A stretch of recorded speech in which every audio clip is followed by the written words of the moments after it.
Eu quero meditar com vocês o texto da palavra de Deus, que está em Romanos, capítulo 10, verso de número 9 ao verso de número 15. Livro de Romanos, capítulo 10, verso 9 ao verso de número 15. E eu quero falar sobre a missão de todos nós. Diz assim a palavra do Senhor: porque todo aquele que invocar o nome do Senhor será salvo. Como, porém, invocarão aquele em quem não creram? E como crerão naquele de quem nada ouviram?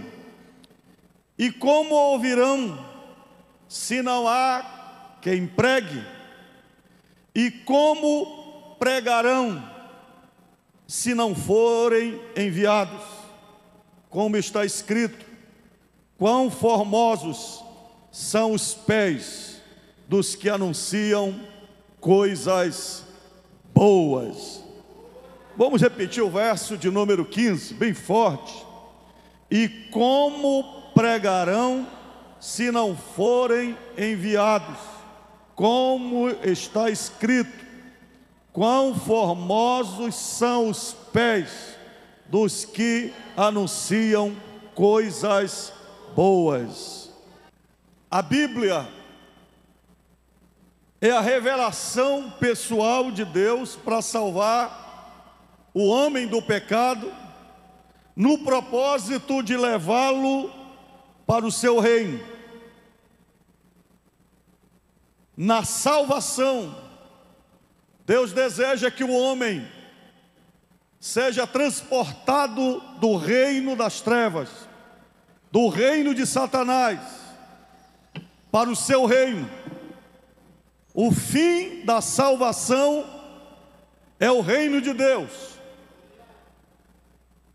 E através da redenção realizada por Jesus na cruz do Calvário, essa vontade, esse desejo de Deus se tornou disponível para toda a humanidade. Ou seja, Jesus é a revelação plena, completa de Deus para toda a humanidade.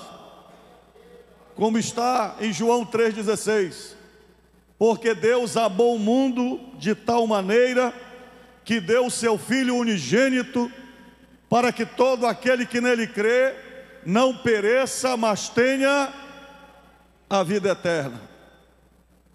Mas esta salvação só pode ser recebida se a igreja, que somos nós, cumprir a sua missão de pregar o evangelho de Cristo. A igreja hoje é o corpo de Cristo. A igreja é o pé, a mão, os olhos. A igreja é a agente de Deus na terra, responsável em levar essas boas novas. E esta missão da igreja deve ser realizada por todos nós, todos os salvos em Jesus Cristo. Mas a pergunta que nós devemos fazer, que são as mesmas perguntas feitas pelo apóstolo Paulo, que na verdade se desdobra em várias perguntas, mas eu poderia resumir numa só pergunta: quais são os desafios desta missão? Deus quer salvar o homem, Deus mandou Jesus, que é a salvação foi realizada, disponível para toda a humanidade, mas Deus confiou à sua igreja a missão de levar a boa nova, a boa notícia, o anúncio das coisas boas para todas as pessoas. Se a igreja não cumprir esta missão, ninguém será salvo. Eu não sei se vocês já pararam para pensar e analisar a responsabilidade que está sobre nós. Todo o amor de Deus, todo o trabalho eterno de Deus realizado na cruz do Calvário, hoje está confiado à igreja. Nós, pobres, mortais, fracos, necessitados, incapazes, Deus confiou a nós a missão de salvar o mundo. E quando nós pensamos nesta responsabilidade, a gente tem que analisar como Paulo, como ele fez várias perguntas no texto que nós lemos, que se resume: quais os desafios desta missão? E eu queria responder para você. Primeiro desafio é a nova vida que nós devemos ter em Cristo Jesus. É inconcebível que nós, como igreja, estejamos levando o evangelho, pregando a palavra de Deus, se nós não vivemos a palavra. É indissociável. Você não pode separar a sua missão de levar o evangelho com a realidade da própria salvação, do próprio evangelho na sua vida e no seu coração. Você não pode pregar libertação se você não é liberto. João capítulo 14, verso 30. Na última reunião de Jesus com os discípulos, antes de ir para a cruz, Jesus olha para os seus discípulos no cenáculo, na última ceia, e ele diz: aproxima-se o príncipe deste mundo, e nada ele tem na minha vida, nenhum poder ele tem sobre mim. Diferente dos filhos de Cefas, na cidade de Éfeso, que viram Paulo expulsar demônios, repreender as ações malignas de Satanás. E Cefas era um sacerdote, e eles, querendo imitar ou ter o que eles achavam da fama de Paulo, eles disseram: vamos expulsar também uns demôniozinhos por aqui, porque a gente pode fazer isso. E os demônios disseram: nós conhecemos Paulo, nós sabemos quem é ele, a autoridade que está sobre ele, mas vocês nós não conhecemos. E eles bagunçaram com a vida deles, destruíram as suas roupas, e eles correram todos machucados, porque o demônio ou os demônios deram uma sova, uma pisa neles. Como nós vamos pregar o evangelho? Como nós vamos expulsar a Satanás? Como nós vamos manietar o valente, como Jesus diz, se a nossa vida está comprometida com ele? Se de alguma forma nosso coração, a nossa alma, nossos desejos, a nossa mente, o nosso coração está sob o controle de Satanás,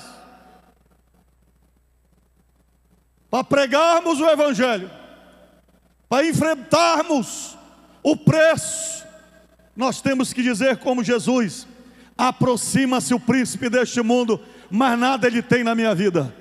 E sai em nome de Jesus, e vai embora daqui desta rua, e sai da casa, e sai daqui deste lugar que não te pertence.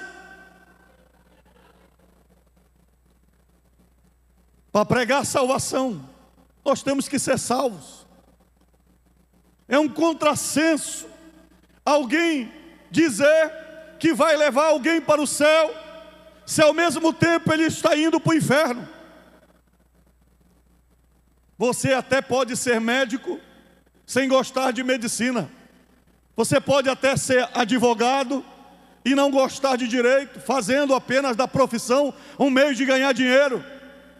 Mas a vida cristã, pregar o evangelho, não é uma profissão, é uma vocação, é um chamado, é vida interna, é vida de dentro para fora, é a fonte brotando no seu coração para molhar outras pessoas em volta de você. Lucas capítulo 10, verso 20.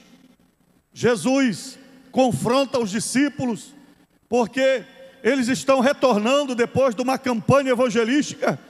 Quando eles foram evangelizar, os 70 discípulos foram evangelizar, e eles voltaram empolgados, porque viram muitos milagres.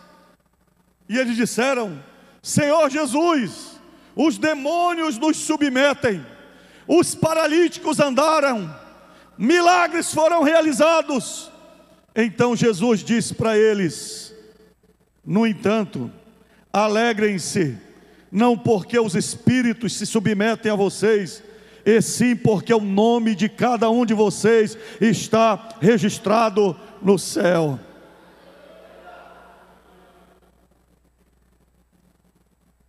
Jesus disse que naquele dia, Mateus capítulo 7, muitos vão dizer: Senhor, em teu nome não expulsamos demônio, em teu nome não profetizamos, em teu nome não fizemos isso, fizemos aquilo.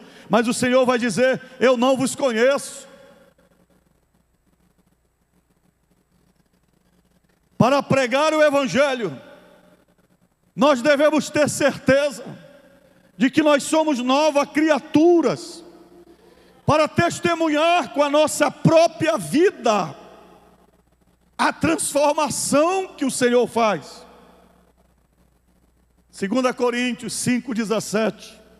Se alguém está em Cristo, nova criatura é. As coisas velhas já passaram, e eis que tudo se fez novo. O melhor testemunho é o testemunho com a minha própria vida. Paulo diz: nós somos uma carta lida por todos os homens. Seu testemunho em casa, como esposa, como marido, como filho. Seu testemunho como patrão, como empresário. Seu testemunho como empregado. Seu testemunho em falar a verdade, em ser fiel, em honrar a palavra. A transformação dos valores da justiça de Deus na sua vida, sendo demonstrados na rua, dentro do ônibus, lá na sua escola, dirigindo o carro. A Bíblia diz: não saia da sua palavra, da sua boca, nenhuma palavra torpe, mas somente aquela que for para edificar.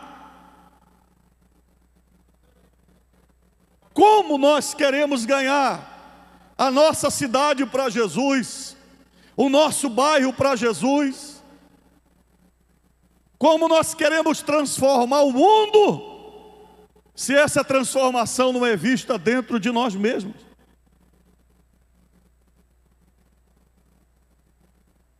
O desafio de pregar o evangelho é que Jesus, ele diz: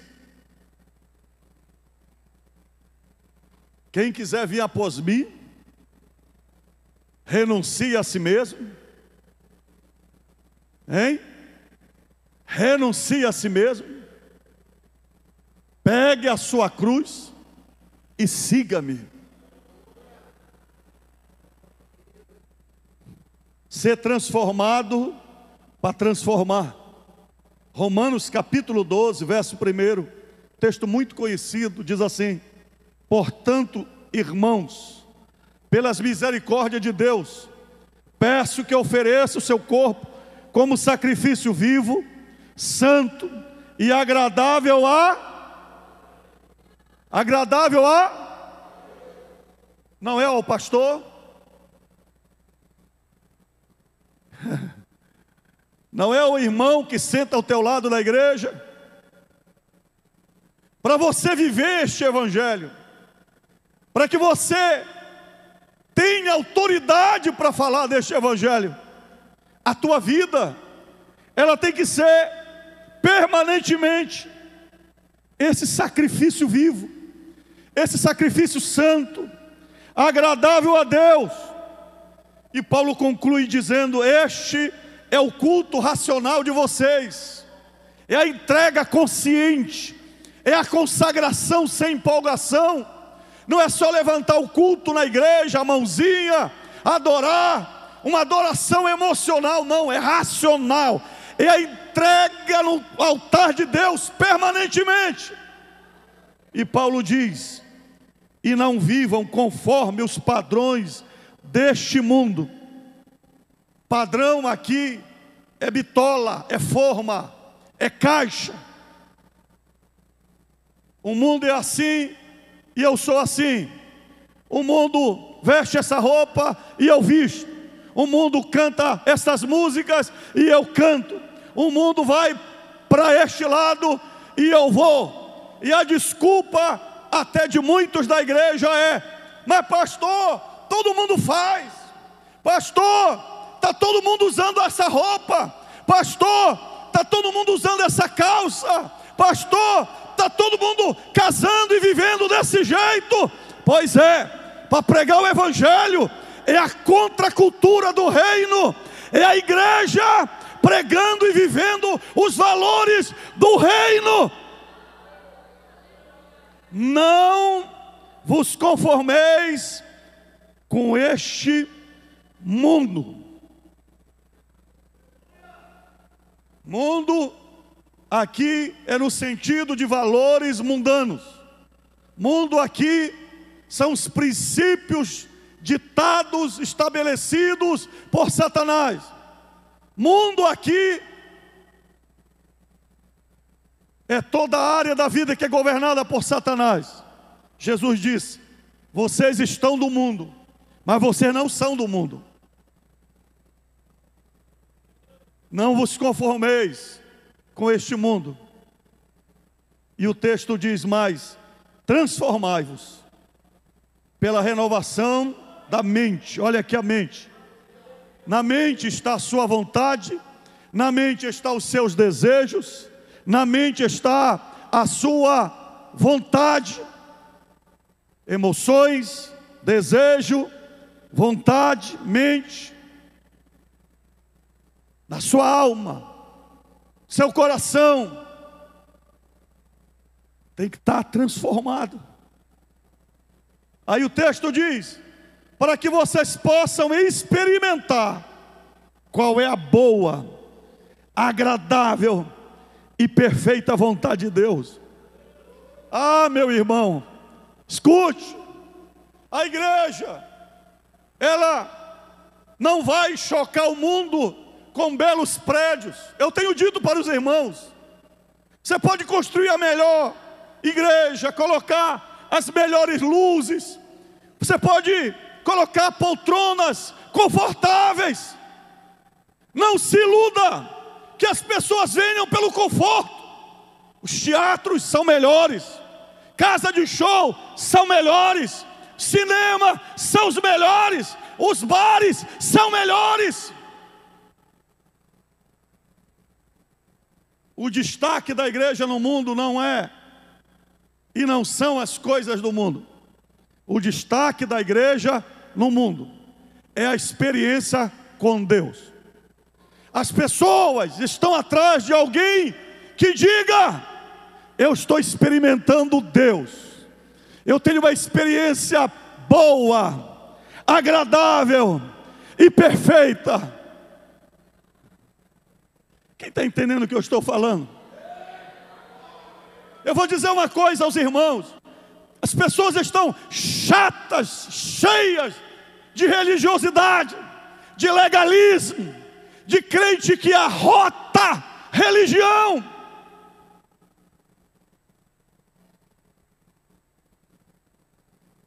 Mas as pessoas estão em busca de alguém que diga assim: eu converso com Deus, eu experimento Deus na minha vida. Eu acabei de falar com Ele agorinha. Orai sem cessar. Intimidade com Deus, comunhão com Deus. Que essa experiência com Deus seja diária, seja permanente, não seja uma novidade, seja o sobrenatural da terra.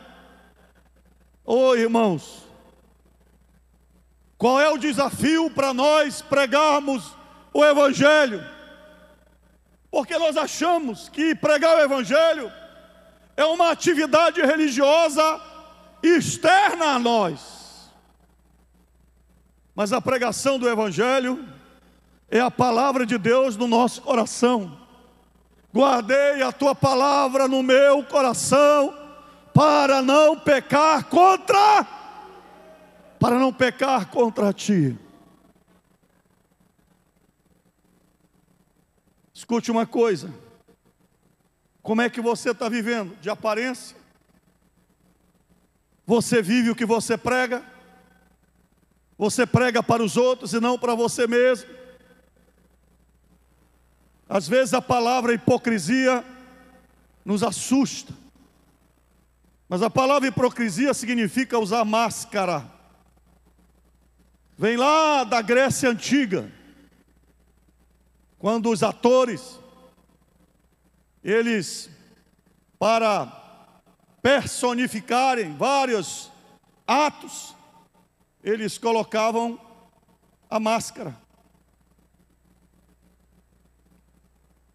E às vezes, nós vivemos de máscara. Dizemos que oramos e não oramos. Dizemos que lemos a Bíblia e não lemos. Dizemos que amamos a Jesus e não amamos. Dizemos que amamos missões, mas os nossos atos são completamente diferentes.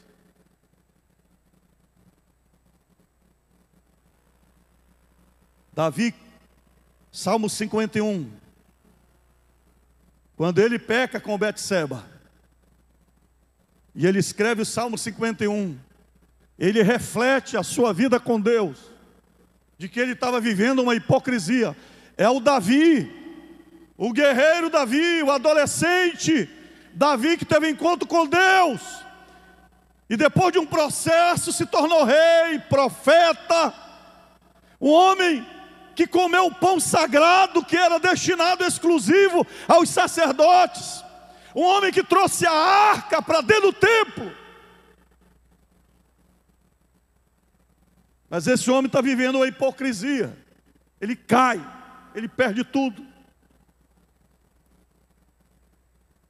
Mas o que eu acho lindo de Davi é que ele não ora pedindo para Deus não tirar o reino dele.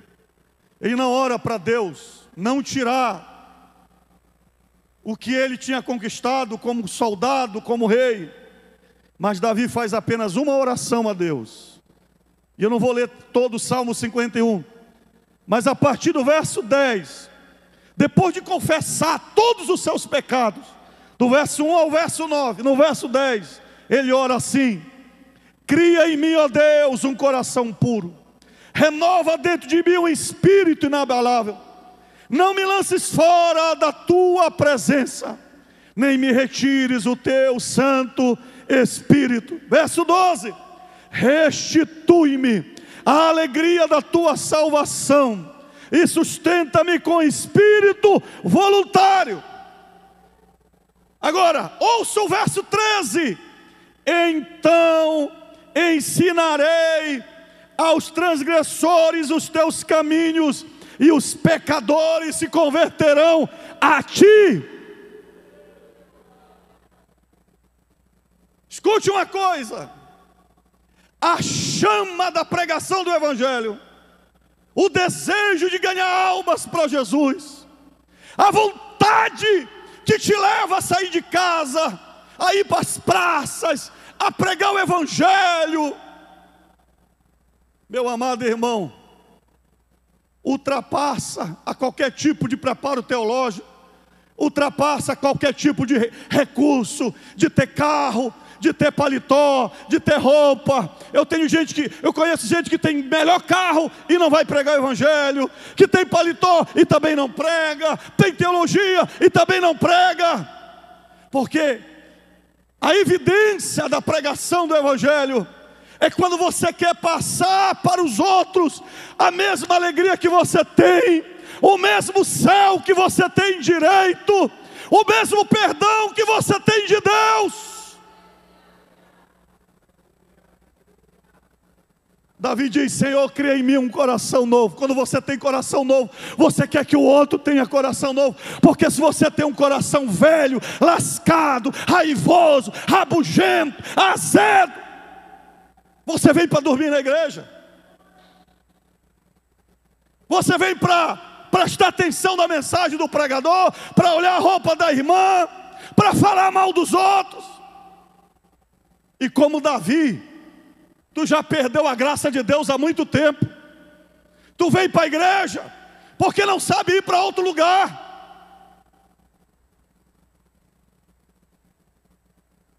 Mas você já perdeu a alegria da salvação. Qual é a alegria da salvação? É celebrar com Deus, é viver com Deus, é exaltar a Deus, é ver a criança se convertendo, é ver o adolescente sendo transformado, é ver o moribundo sendo alcançado pelo evangelho. Porque você está indo para o céu, e você quer que as pessoas também vão para o céu com você.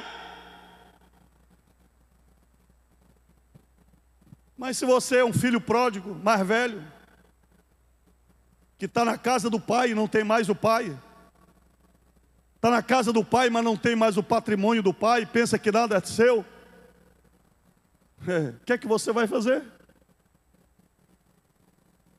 Porque o evangelho é a minha própria vida. Jesus disse em Atos 1, verso 8: recebereis poder ao descer sobre vós o Espírito Santo. Escute no verbo. O verbo é: e sereis minhas testemunhas. A palavra testemunha aqui é Marte. É você pregar com a própria vida. É você manifestar o amor de Deus com as tuas próprias atitudes. É você viver esta vida, esta realidade, esta alegria de Deus. Uma das coisas mais extraordinárias que nós temos na história da Assembleia de Deus, que ainda não leu o livro da Assembleia de Deus em Belém, dê uma olhada. Veja a nossa história, como a igreja em Marituba, Belém, Ananindeua, todas as igrejas de 1911 para cá, como elas começaram. A explosão da Assembleia de Deus não passou por grandes pregadores. A nossa igreja é conhecida como uma igreja de trabalho leigos. Por quê? Se você ler a história da igreja, em muitos lugares surgiram igrejas e foram pastoreadas por irmãos que não tinham nenhum contato com Daniel Berg e Gunnar Wingre. Gente que ia sendo salva, de um falando para o outro, um sendo transformado por outro. E há casos, e muitos casos, de cartas chegando para Daniel Berg e Gunnar Wingre, para visitarem o Marajó, cidades do Marajó, vilas em Bragança, grupos de 30, 40, 50 pessoas, que se converteram só pelo testemunho de uma outra pessoa, que foi transformada, e foi alcançada por Jesus, e foi batizada com o Espírito Santo. E depois, eles chegavam lá, para oficializar o movimento, regularizar a igreja, nomear um pastor. E em alguns casos, o dirigente era o novo convertido mais velho, de 10 dias, 15 dias, 20 dias.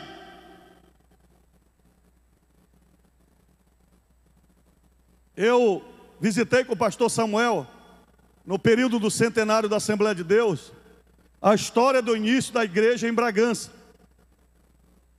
É uma vila bem perto de Bragança, próximo ao mar. Nós fomos lá. Lá tem um marco do início da Assembleia de Deus. A história é interessante. Daniel Berg e Gunnar Ving chegaram lá, próximo ao período do Natal. Eles estavam evangelizando a pé. Chegaram nessa vila, pediram hospedagem e foram abrigados na casa desse pescador. E ele tinha uma família grande de quase 10 filhos. E durante a hospedagem, ele foi ganhando a família para Jesus. Começando pelo dono da casa, depois a esposa, depois os filhos.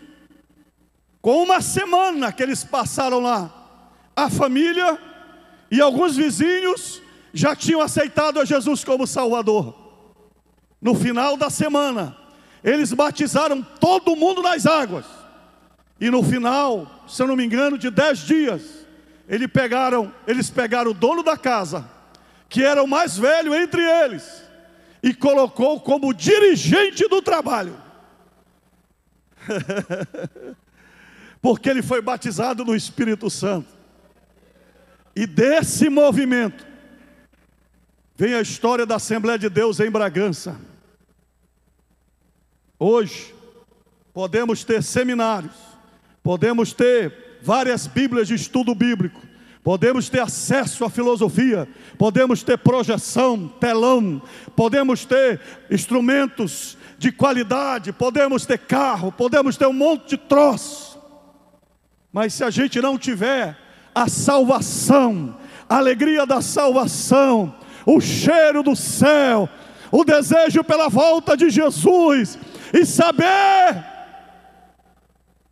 que o mesmo que está em nós deve estar na vida das outras pessoas. Porque o que é a pregação do Evangelho? Dai de graça o que recebeste de graça. O que foi que Pedro e João disseram ao paralítico? Não temos ouro nem prata, mas o que nós temos, nós te damos. Em nome de Jesus, levanta e anda. Diga: Senhor, me enche da tua salvação, me dá alegria da tua salvação, confirma em mim a tua libertação, confirma em mim a tua transformação, transforma o meu ser, a minha alma, meu coração, transforma-me, Senhor, me enche da tua presença, Senhor, eu quero viver a tua palavra, meu Pai. Primeiro desafio para pregar o Evangelho é viver o Evangelho, é ter vida. Segundo desafio, eu vou parar aqui nesse segundo. Segundo desafio é ter a visão correta do reino de Deus.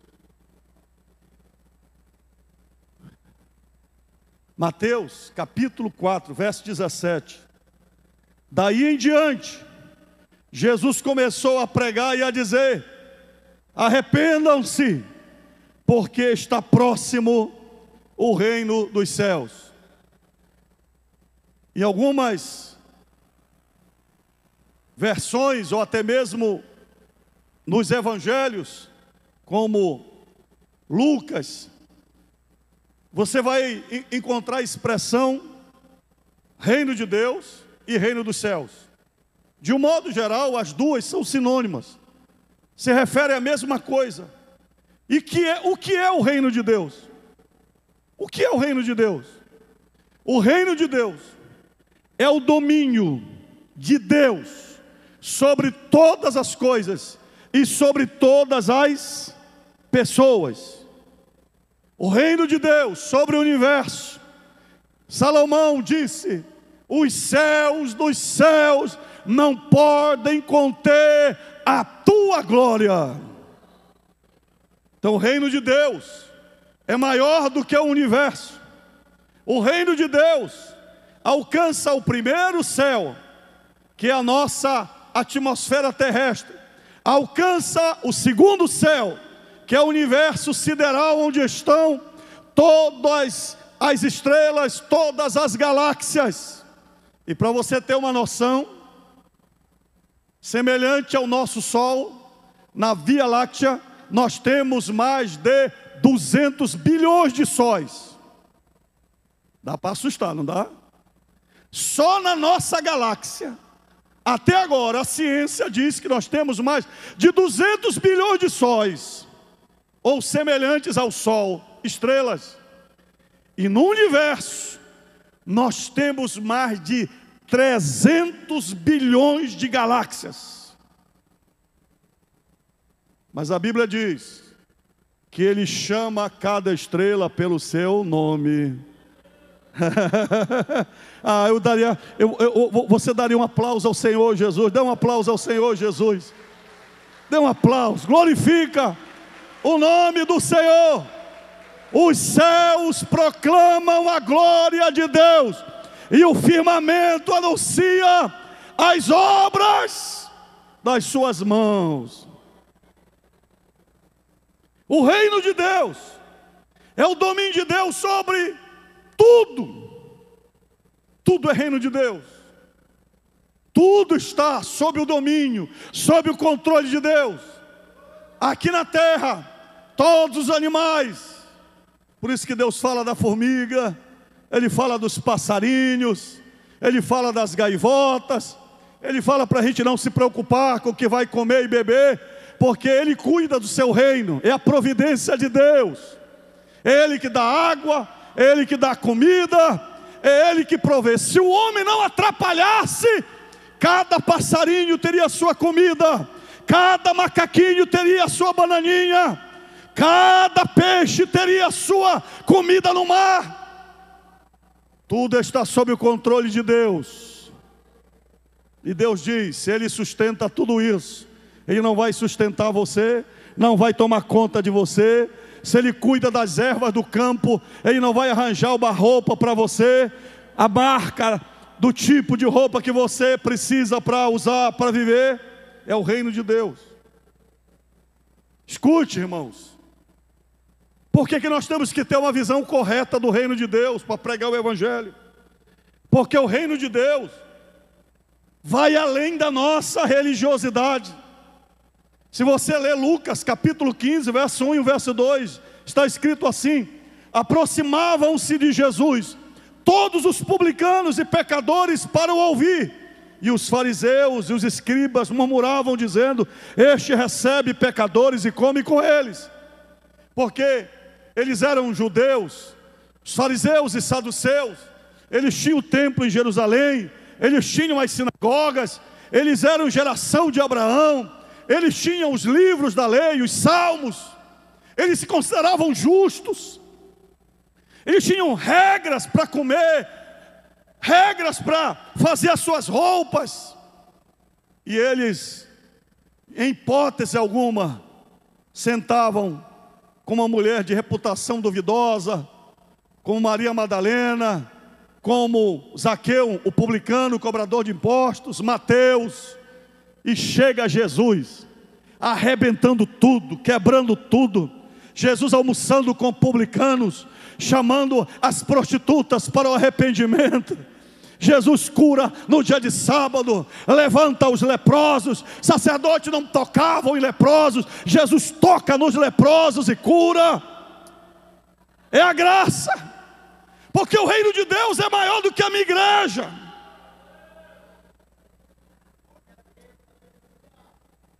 O reino de Deus é maior do que a nossa cultura religiosa.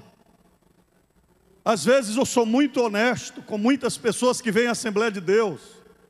Eu digo, querida, nós somos meio estranhos, porque além de amar Jesus, nós temos as nossas esquisitices, o nosso jeitão de adorar, nossas roupas, o jeito do cabelo, nossas linguagens evangelicais, que só a gente entende. E o pior é que às vezes os irmãos estão lá no supermercado, falando de longe um com o outro. E aí, varão, vai sair desse deserto? Eu estou na prova. O pessoal está assim, voando. Parece que a gente vive em outro mundo. E o reino de Deus para nós é o reino da Assembleia de Deus. E quando alguém quer vir para Jesus, tem que ler o nosso catecismo, tem que se enquadrar nas nossas leis, na nossa cultura, no nosso jeito.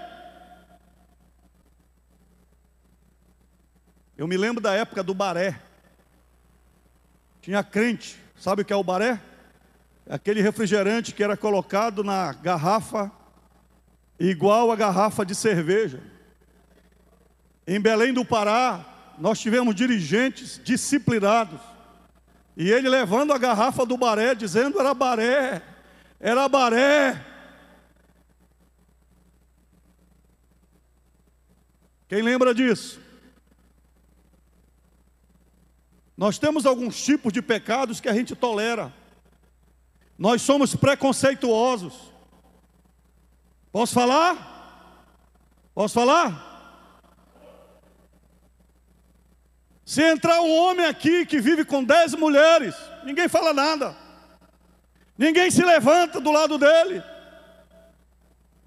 Mentiroso, a gente tolera também.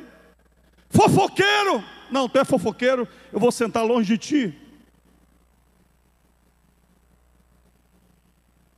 Mas tem alguns tipos de pecados que a gente julga as pessoas. E a gente não recebe bem, às vezes, na igreja. Olha com desconfiança. Parece que a alma dele é menor. Mas a Bíblia diz que vai ficar de fora do reino de Deus o mentiroso. Vai ou não vai? Está lá a relação.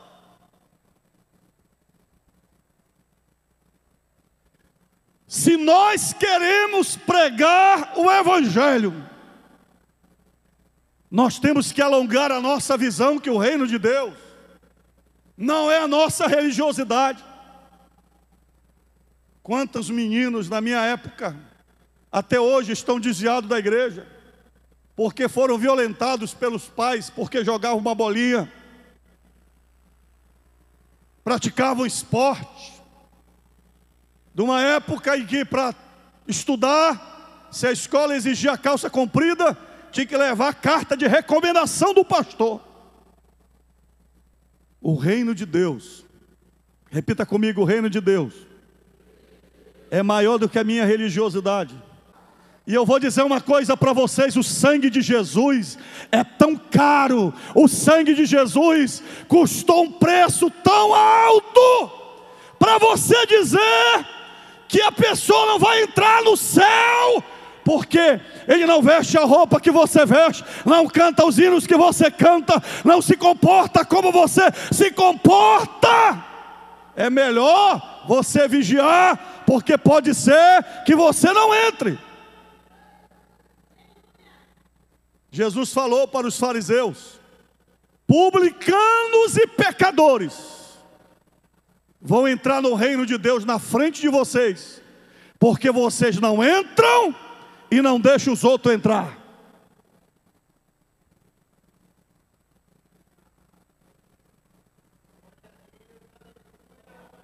Aqui estão os meus filhos, um hoje é pastor, e eu sou pastor, desde novinho. Desde novinho. Meu filho está aqui, ele pode testemunhar, meu outro filho também. Eu nunca deixei de brincar com os meus filhos. Eu nunca deixei de viajar com os meus filhos, aproveitar no que eu podia com eles. Pecar? Não. Viver com responsabilidade diante de Deus? Sim. E quando algum irmão vinha para querer impor sobre a vida do meu filho, eu dizia: do meu filho cuido eu. Eu sou o pastor da minha casa, eu sou responsável pela vida dele. Cuide do seu. O reino de Deus é maior do que a minha religiosidade. O reino de Deus é maior do que o teu preconceito. O reino de Deus é do tamanho do amor de Deus. O reino de Deus na nossa casa. Atos 16, 31, Paulo respondeu ao carcereiro de Filipos, que tinha arrebentado com a costa dele, que tinha colocado ele preso de mãos e pés no tronco, mas quando veio o terremoto, cárcere quebrou, e o homem perguntou: o que eu posso fazer para ser salvo? Paulo disse: crê no Senhor Jesus e você será salvo, tu e toda a sua casa. O reino de Deus, começando pela minha cozinha, a forma como eu trato a minha esposa, meus filhos. Irmãos, o reino de Deus em todo lugar, o reino de Deus em todo mundo. Por favor, leia comigo Mateus capítulo 28, 19 a 20. Portanto, vão e façam discípulos de todas as nações. Repita comigo: todas as nações. Todas as nações. Está incluso aqui os coreanos, está incluso aqui os russos, está incluso aqui os chineses, está incluso aqui os palestinos, está incluso aqui o Hamas, está incluso Israel, está incluso a Europa, está incluso todos os índios, todas as nações, batizando-as em nome do Pai, do Filho e do Espírito Santo, ensinando-os. Olha a contracultura do reino. Jesus tinha ciência, claro, que eles adoravam outros deuses, eram violentos, eram bárbaros. Meu irmão, se tem barbaridade, violência hoje nos nossos dias, imagina nos dias de Jesus. Hoje a ética cristã está semeada em quase toda a terra, mas quando não tinha o cristianismo, a filosofia era olho por olho, dente por dente, adoração pagã, sacrifício de crianças a deuses pagãos. É só você olhar e ver na história como eram as penas de morte. A própria pena que Jesus sofreu, que foi inventada pelos persas, que era a cruz, a crucificação. Jesus não foi o único a morrer na cruz. Jesus foi um dos milhões que morreram na cruz.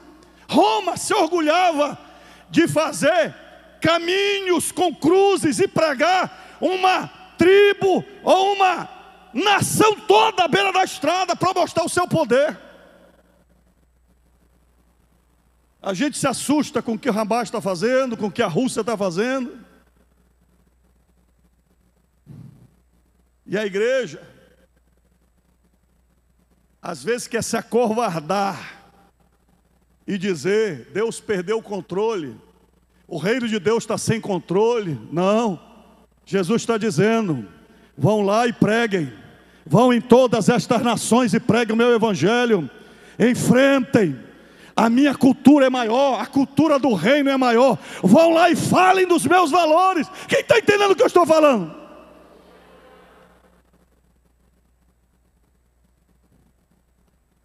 Ensinando-os a guardar todas as coisas que tenho ordenado a vocês.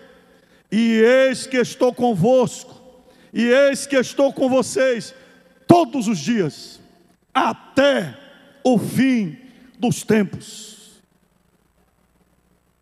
E eu quero terminar lendo o texto inicial, verso 13, porque Romanos capítulo 10, verso 13, porque todo aquele que invocar o nome do Senhor será, diga assim, inclusive eu, começando por mim, para eu pegar, primeiro eu tenho que invocar, e eu tenho que ser salvo.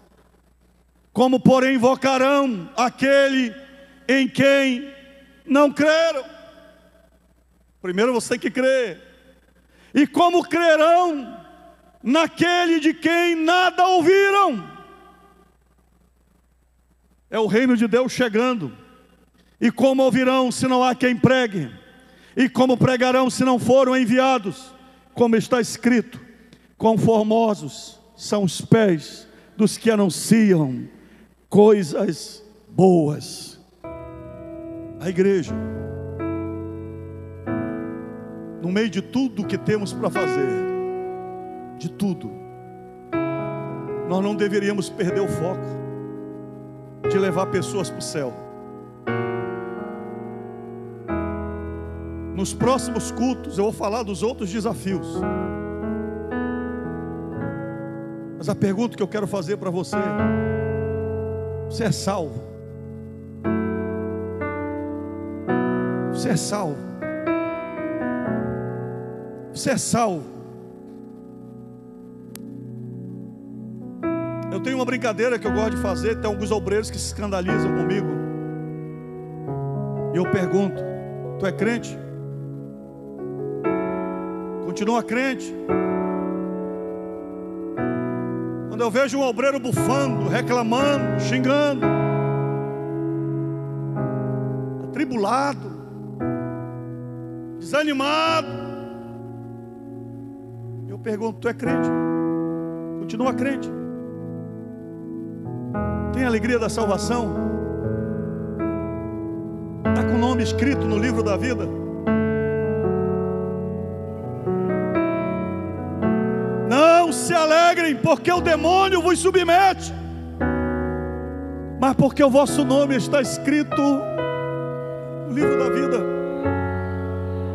As tuas atividades religiosas não deveria ser a medida da tua alegria diante de Deus. O teu sucesso ministerial não deveria ser a avaliação do teu sucesso. Qual é a avaliação do teu sucesso? Eu sou salvo, tenho alegria da salvação. Qual é a visão do teu reino, do reino de Deus? Grande, grande, meu Deus é grande.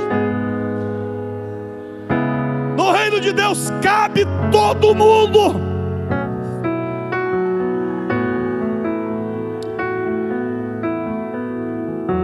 Irmão, nós reclamamos que não tem obreiros, que não tem auxiliares.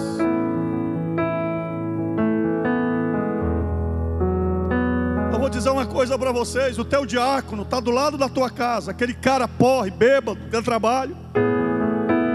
É ele que Deus está esperando que você ame ele, almoce com ele. A tua vida impactando o teu vizinho, impactando a tua família, sem você dar uma palavra, mas eles querendo experimentar o que você experimenta, boa, agradável e perfeita a vontade de Deus. É você estar dentro do ônibus com alegria nos olhos, e alguém querer saber qual a razão da tua alegria. Se você pega o mesmo ônibus, vai para o mesmo trabalho, recebe o mesmo salário, você está no mesmo lugar todo dia, mas você está alegre, está feliz, você está adorando a Deus, celebrando a Deus, ao ponto da pessoa dizer: me fala, me diz qual é o segredo. Eu te vejo aqui todo dia, você nunca é negativo. Eu vejo a tua família, os teus filhos alegres, a tua esposa motivada. Qual é a razão? E você vai dizer: porque eu tenho um reino, eu tenho um rei. Restitui-me a alegria da tua salvação. Você vibra com a tua salvação na presença de Deus? Você vibra com o sangue de Jesus derramado na cruz do Calvário? Você já está achando que isso foi pouco?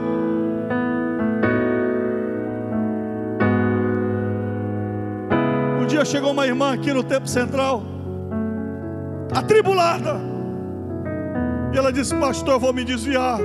Eu disse: não faça isso, Deus te ama. E ela disse: me dê uma prova que Deus me ama. Eu disse: mas que prova a senhora quer? Qualquer coisa que eu lhe fale é miséria diante da cruz de Cristo e o sangue. Deus te deu o céu, Deus te deu o privilégio de você ser filha de Deus. Teu nome está escrito no livro da vida. Se você morrer agora, você vai para os braços de Deus. O que é que você quer mais? Carro, casa, tudo vai se acabar. Marido, namorado, todos eles vão morrer, vão virar ossos. Se não entregarem a vida a Jesus, você tem o céu.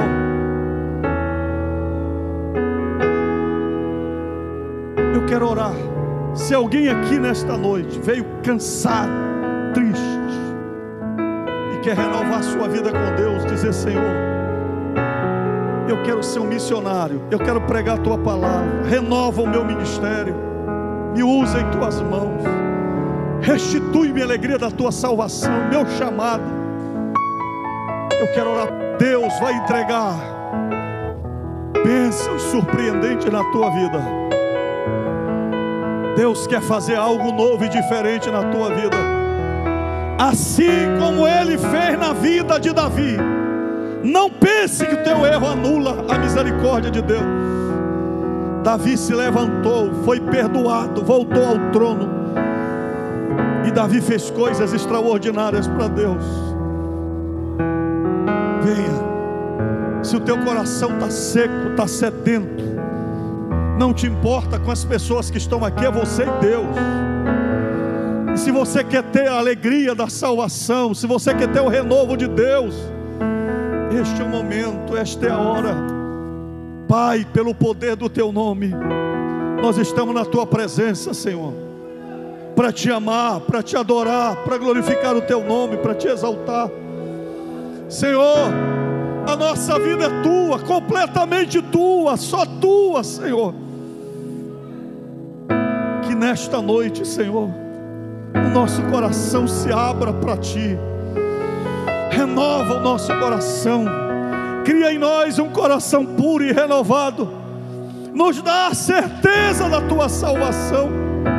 Nós não queremos ser, meu Pai, uma lata vazia.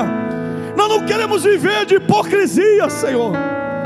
Como vamos pregar se nós não cremos no que pregamos? Como vamos dar aquilo que nós não temos? Hoje, meu Pai, queremos sair daqui com a certeza de que somos perdoados por Ti, de que somos cheios do Teu Espírito, da Tua presença. Queremos sair daqui, Senhor, com a visão ampliada do Teu reino. Coloca o Teu amor na nossa vida, meu Pai. Se chegou alguém caído, alguém prostrado, se chegou alguém aqui, Senhor, sobre qualquer ação maligna, que pelo poder do Teu nome essas obras do diabo sejam destruídas pelo poder do nome do Senhor Jesus. Renova o Teu filho, renova o seu ministério, renova a sua vida, em nome de Jesus, em nome de Jesus.